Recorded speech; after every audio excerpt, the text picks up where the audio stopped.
A gente está numa reunião do Estelar, né, com a alegria e a satisfação da presença do professor De Júlio, que é uma referência para a gente, mas além de tudo é um amigo, né, uma pessoa com a qual a gente conta, né, para aprender e para nos apoiar. Né.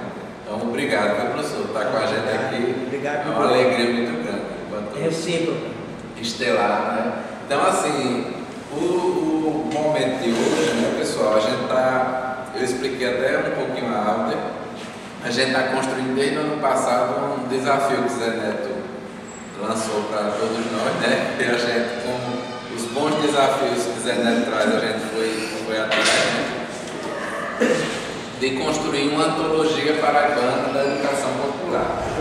E para isso, a gente está fazendo rodas de conversa, né, entrevistas, roda viva, né, da educação popular, com alguns de nossos, né, algumas de nossas referências de vida, de compromisso, de construção de conhecimento, né, em educação popular. Aí a gente começou com o próprio Zé Neto, fizemos uma primeira roda com ele e fizemos a segunda agora com o Aldo.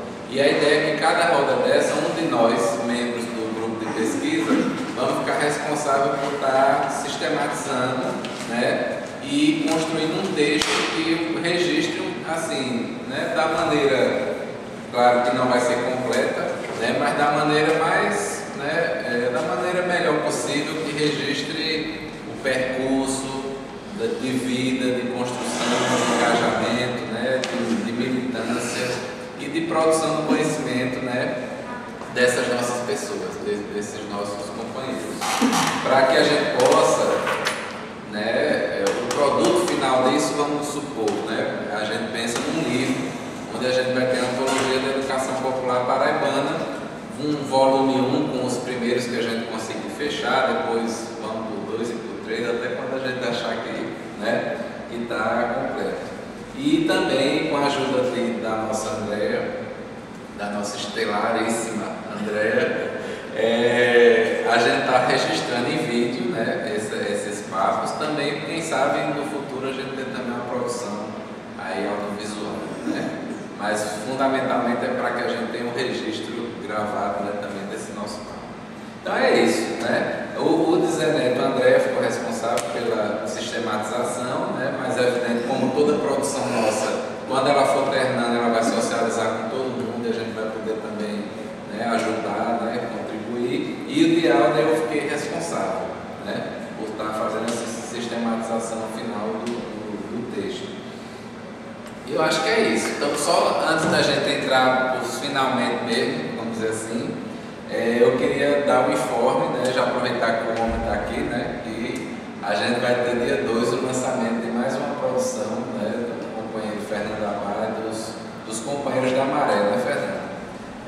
Produções artísticas e educacionais. Tem um projeto assim, que eu tenho aprendido muito com esse projeto e eu acho que é uma das experiências mais singulares no Brasil em termos de sistematização de experiência em educação popular de modo autogestionado, sabe? Eu acho que, e nesses tempos que a gente está vivendo, não só de fascismo, de golpismo, mas também eu acho que é um tempo da gente refletir criticamente também, né, a nossa caminhada, as nossas formas de financiamento.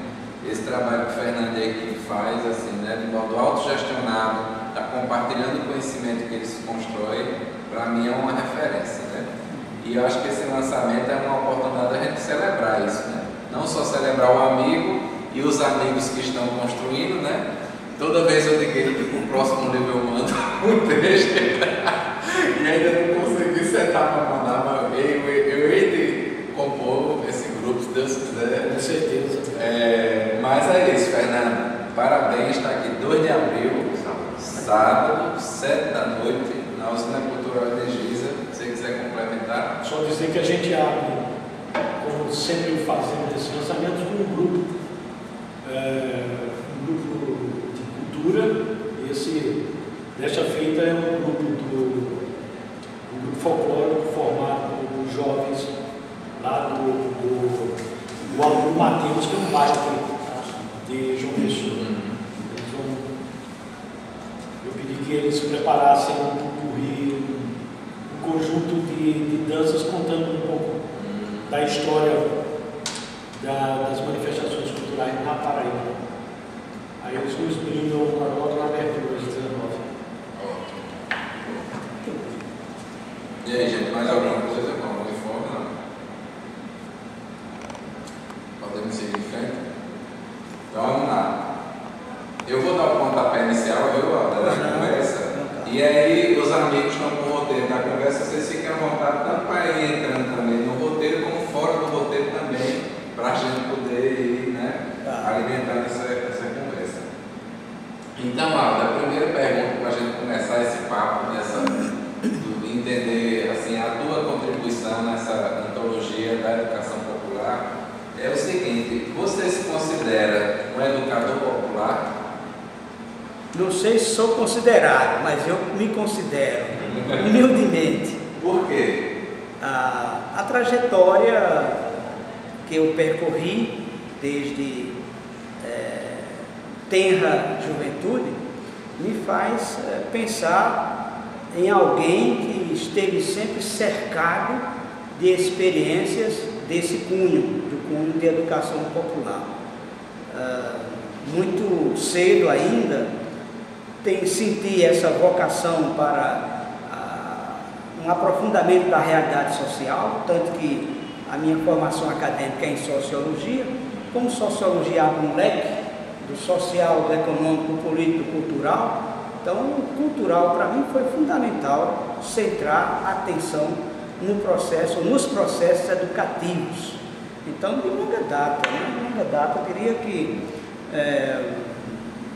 minha primeira experiência de educação popular como aprendiz, eu sempre tratei ao longo do meu percurso articular a dimensão de militante, desde muito cedo, a dimensão de aprendiz, em primeiro lugar, e a dimensão de pesquisador. Essas três dimensões eu tentei articular desde muito tempo. E a primeira experiência de que me lembro assim, neste momento, é a participação em 63 de um processo de ocupação das terras que na verdade são terras indígenas, depois recuperadas, mas na época invadida por fazendeiros. E eu era ainda criança, eu não sei quantos anos eu tinha na ocasião, 63, eu sou de 48, em torno de, 15 anos, quase disso aí. Fui convidado, eu era seminarista na época, o padre vice-reitor acompanhava muito, naquela época chamava-se JAC, Juventude Agrária Católica, e me chamou para visitar esses companheiros trabalhadores lá na Serra do Ororubá. E era um momento de ocupação. Eu considero aquilo como meu batismo, tanto como militante de movimentos sociais, quanto também no aprendizado, na militância, na pesquisa em educação popular. Claro que nessa época não dá para falar em pesquisa, mas pesquisa entendendo-se como uma busca, aí estaria, digamos, um fio inicial, digamos assim. Então, depois disso aí, muitas outras experiências, diretamente em educação popular, por exemplo, morando em Arco Verde. Eu sou de Pesqueira, morei muito tempo em Pesqueira, claro, mas depois em Arco Verde também, acompanhando todo o início daquilo que chamou de Centru. Acho que já ouviram falar no Centru, Centro de Formação do Trabalhador Rural, em que protagonizavam pessoas como Manuel da Conceição, quem mais? Luiz Silva, foi presidente da CUT aqui também. Quem mais? Havia outros, que também acompanharam de perto a experiência do Centro. Eu morava em Arco Verde e ia para São Sebastião do Buzeiro, da zona rural, exatamente porque lá se encontravam os trabalhadores a partir dos seus respectivos sindicatos, e aí havia momentos de formação. Então também era uma coisa importante com a qual eu me identificava bastante. Toda a minha vida também de estudante universitário, depois de professor também, foi nessa mesma linha. Estou só dando os toques, né, desses começos, por que eu me sinto educador popular. Né? Então, daí para frente, acho que na entrevista a gente vai ter a ocasião também de esclarecer outras experiências também nas pastorais sociais, que é um campo em que eu militei muito tempo, né? Também nas SEGs, nas comunidades eclesiais de base, nas lutas estudantis também, na fundação do PT em 79, movimento pró-PT, depois a fundação do próprio partido em 80, e por aí as coisas vão caminhando nessa mesma direção. Alder, no Centro, quanto tempo você ficou? Qual era o teu papel no Centro? Você ainda era seminarista nessa época? Fala um pouquinho mais dessa experiência, por favor. Essa época é um pouco posterior àquela a que me referi no começo da fala. O começo da fala são meados dos anos 60. Essa do Centro, como sabem, já do começo dos anos 80, lá nos anos 80, no caso. Então, nessa ocasião, eu já era certamente formado, já era professor em Ciências Sociais, tanto em Arco Verde quanto em Caruaru, e nos fins de semana minha vida era muito voltada para onde houvesse espaços formativos, onde houvesse espaço de militância, eu estava presente, seja colaborando com a fundação do PT, embora não estando filiado. A filiação para mim era uma mera formalidade, independia dessa escolha política, e no caso do Centro, como sabem, era o começo dos anos 80, não somente com a formação do PT, mas também já com alguns movimentos, né, no caso da CUT, se esboçando na ocasião, a vinda de Paulo Freire, a volta de Paulo Freire do exílio, também teve uma grande contribuição. A gente sabe o peso que ele teve, juntamente com o Manuel da Conceição e outros companheiros e companheiras, na criação do Centro Trabalhador Rural. Bom, eu não tinha um papel de protagonismo, era alguém convidado como educador nessas ocasiões, não tinha uma vinculação orgânica, formal. Aliás, é uma característica de toda a minha trajetória, não ter laços muito formais, nem com o partido, nem com o sindicato, é um pouco o meu jeito de atuar, do qual não me arrependo, aliás.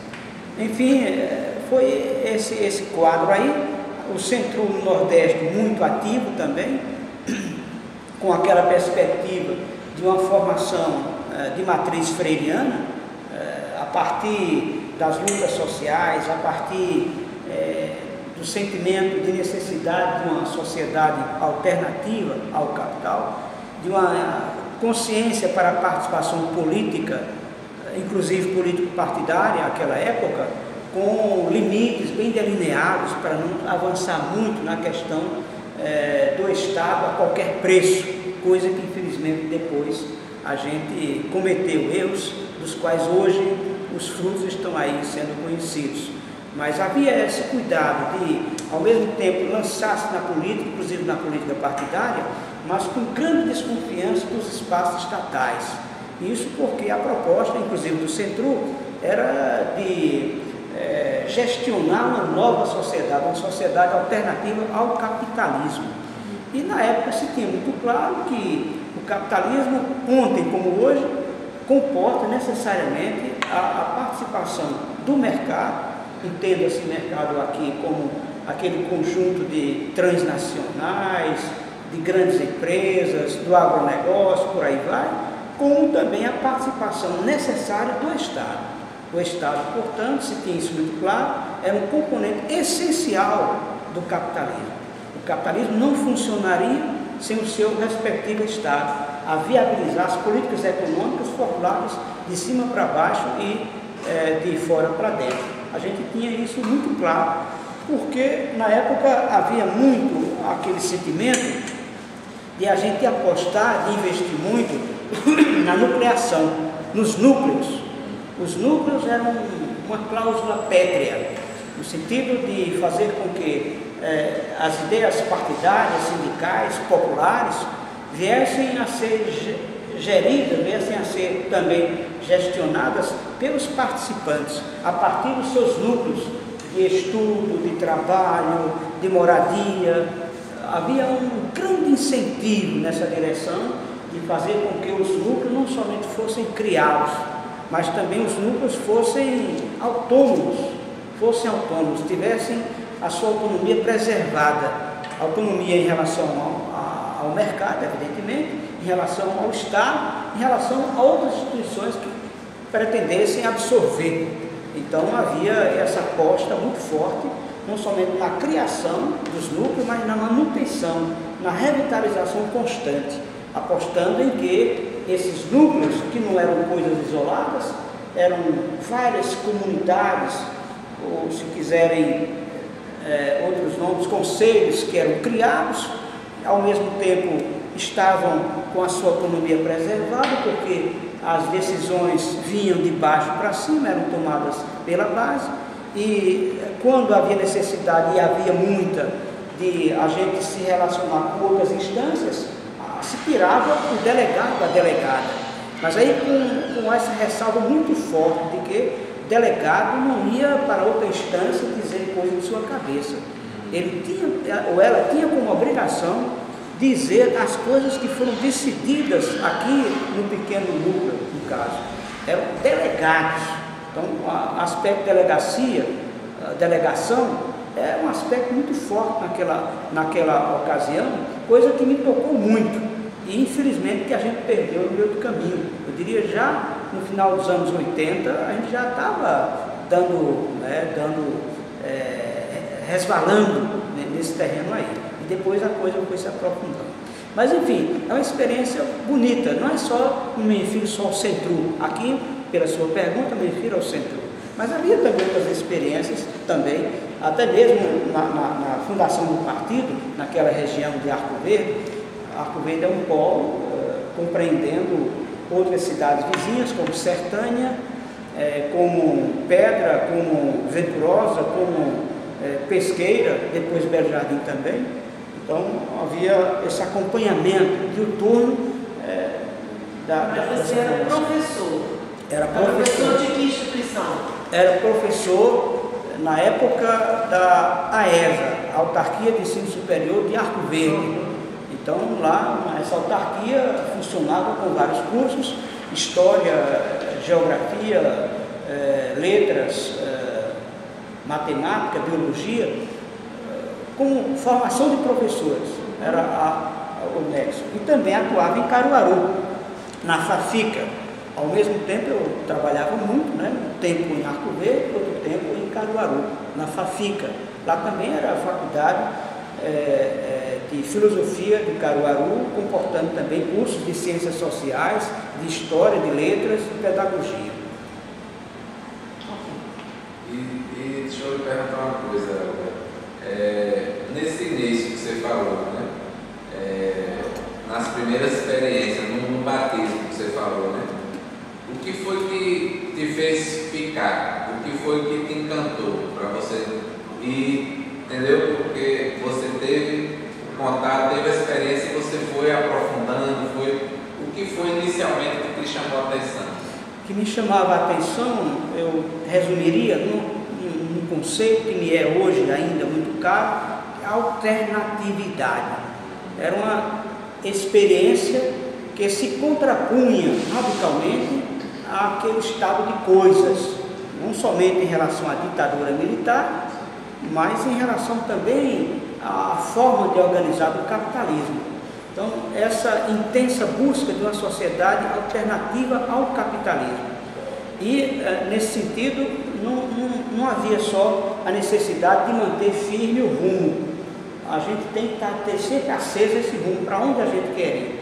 Me lembro, faço um parênteses, que nessa época a gente utilizava muito o filme, eu acho que eu vi umas 10 vezes com turmas diferenciadas, um filme chamado Queimada. Então havia uma personagem que dizia, é melhor saber para onde ir sem saber como, do que saber como e não saber para onde ir. Isso calava fundo, não somente em mim, mas também naquelas e naqueles com quem a gente convivia. Então era a alternatividade. mas a alternatividade no rumo, mas não só, mas nas práticas que levam a esse rumo. Evidentemente havia de todos nós, a partir de mim também, muitas deficiências, muitas insuficiências, muitos limites.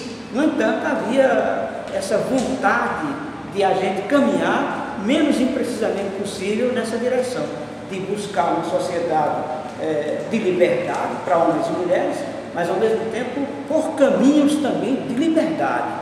A gente tinha muito isso claro, de que impossível chegar a uma sociedade dos sonhos da gente que não fosse também por caminhos que tivessem a semente dessa alternatividade.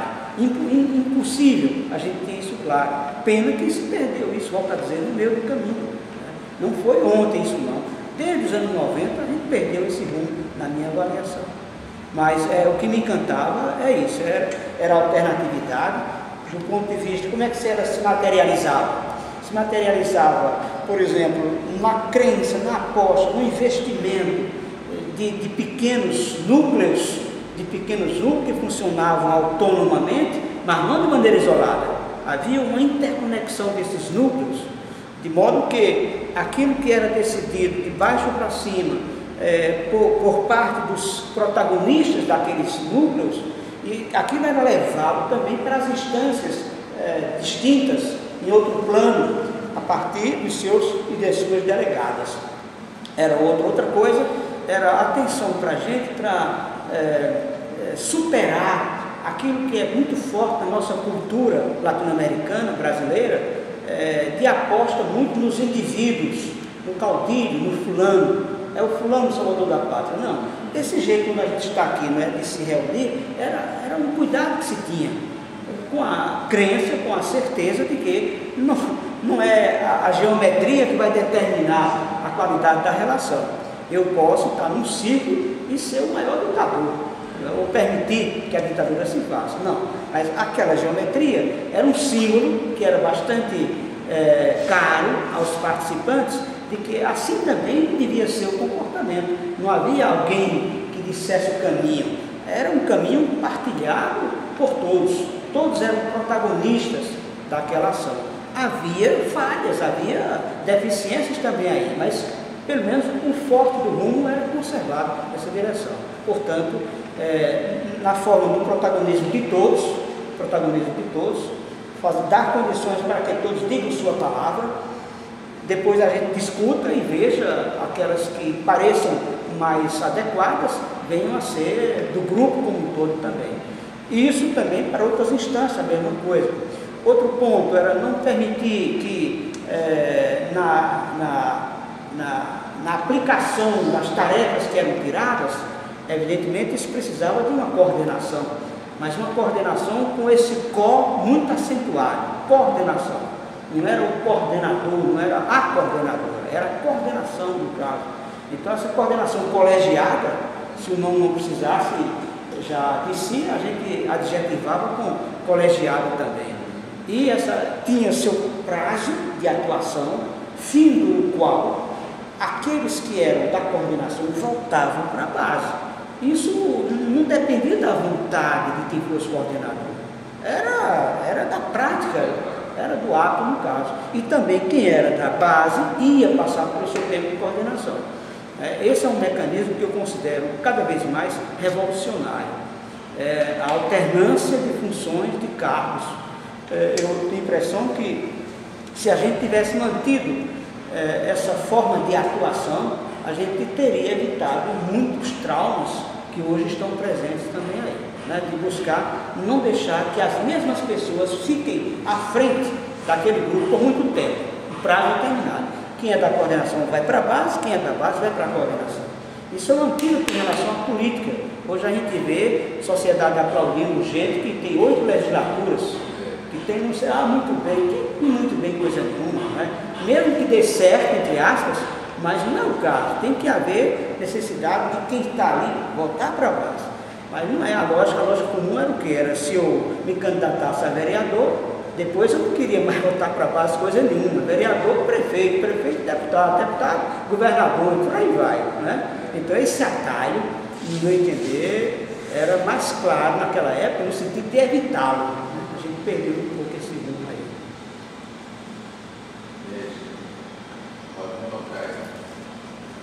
Alder falando, eu era filiado ao núcleo do PT no bairro de Mandacaru, aqui no Rio Grande do Sul. E me passou um filme na cabeça você falando. Era exatamente assim. A gente reunia no núcleo, discutíamos exaustivamente e levávamos, quando não havia consenso, o delegado do núcleo levava os diferentes pontos, as diferentes discussões para dar no colegiado maior a real noção do que aquele núcleo estava pensando. Então, quando havia muitas divergências, essa divergência não era escamoteada. Né? Vários hoje protagonistas aqui do PT de João Pessoa e do Estado, eles surgiram nos núcleos. Não é? O nosso núcleo, por exemplo, em Mandacaru, o Nildo, que hoje é um líder aqui em João Pessoa do PT, o Zênere, né? várias lideranças. Agora, aconteceu exatamente isso que você disse. Os núcleos foram perdendo a sua essência e o partido foi isolando as comunidades de base.